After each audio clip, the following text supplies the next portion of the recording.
ಮದ್ಯಮುಕ್ತ ಗ್ರಾಮ ಎಂಬ ಹೆಗ್ಗಳಿಕೆಯನ್ನು ಉಳಿಸಿಕೊಳ್ಳಲು ಹೋರಾಟ ನಡೆಸ್ತಾ ಇರುವ ಸವದತ್ತಿ ತಾಲೂಕಿನ ಕಿಟದಾಳ ಗ್ರಾಮದ ಜನ ಇದೀಗ ಆಡಳಿತ ವ್ಯವಸ್ಥೆಯ ವಿರುದ್ಧ ತೀವ್ರ ಅಸಮಾಧಾನ ವ್ಯಕ್ತಪಡಿಸಿದ್ದಾರೆ. ಗ್ರಾಮ ಸಭೆಯಲ್ಲಿ ಸರ್ವಾನುಮತದಿಂದ ಗ್ರಾಮದ ವ್ಯಾಪ್ತಿಯಲ್ಲಿ ಮದ್ಯ ಮಾರಾಟವನ್ನು ಸಂಪೂರ್ಣ ನಿಷೇಧಿಸುವ ನಿರ್ಧಾರ ಕೈಗೊಂಡಿದ್ರು. ಆ ನಿರ್ಧಾರಕ್ಕೆ ವಿರುದ್ಧವಾಗಿ ಮದ್ಯ ಮಾರಾಟಕ್ಕೆ ಲೈಸೆನ್ಸ್ ಕೊಟ್ಟಿರುವುದು ಗ್ರಾಮಸ್ಥರ ಆಕ್ರೋಶಕ್ಕೆ ಕಾರಣವಾಗಿದೆ. ಗ್ರಾಮದ ಹಿರಿಯರು ಹಾಗೂ ನಾಗರಿಕರು ಒಗ್ಗೂಡಿ ಗ್ರಾಮ ಸಭೆಯಲ್ಲಿ ಮದ್ಯ ಮಾರಾಟ ನಿಷೇಧದ ಐತಿಹಾಸಿಕ ನಿರ್ಣಯ ಕೈಗೊಂಡಿದ್ರು. ನಿಯಮ ಉಲ್ಲಂಘಿಸಿ ಮದ್ಯ ಮಾರಾಟ ನಡೆಸಿದವರಿಗೆ 1 ಲಕ್ಷ ದಂಡ ವಿಧಿಸುವುದಾಗಿ ತೀರ್ಮಾನಿಸಲಾಗಿತ್ತು.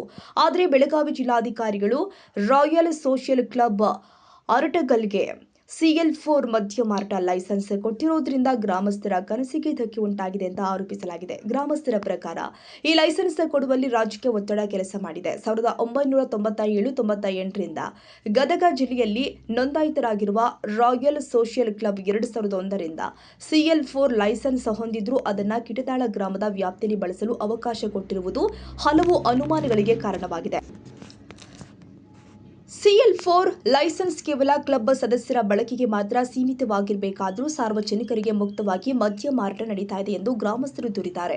ಕಳೆದ ಹಲವು ತಿಂಗಳುಗಳಿಂದ ಗ್ರಾಮಸ್ಥರು ಜಿಲ್ಲಾಧಿಕಾರಿ ಕಚೇರಿ, ಅಬಕಾರಿ ಇಲಾಖೆ, ತಾಲೂಕು ಪಂಚಾಯತ್ ಹಾಗೂ ಗ್ರಾಮ ಪಂಚಾಯತ್ಗೆ ಅನೇಕ ಮನವಿಗಳನ್ನು ಸಲ್ಲಿಸಿದ್ದಾರೆ. ಮದ್ಯದ ಮಳಿಗೆಯನ್ನ ಸ್ಥಳಾಂತರಿಸಬೇಕು ಅಥವಾ ಲೈಸೆನ್ಸ್ ರದ್ದುಪಡಿಸಬೇಕು ಎಂಬುದು ಅವರ ಪ್ರಮುಖ ಬೇಡಿಕೆಯಾಗಿದೆ.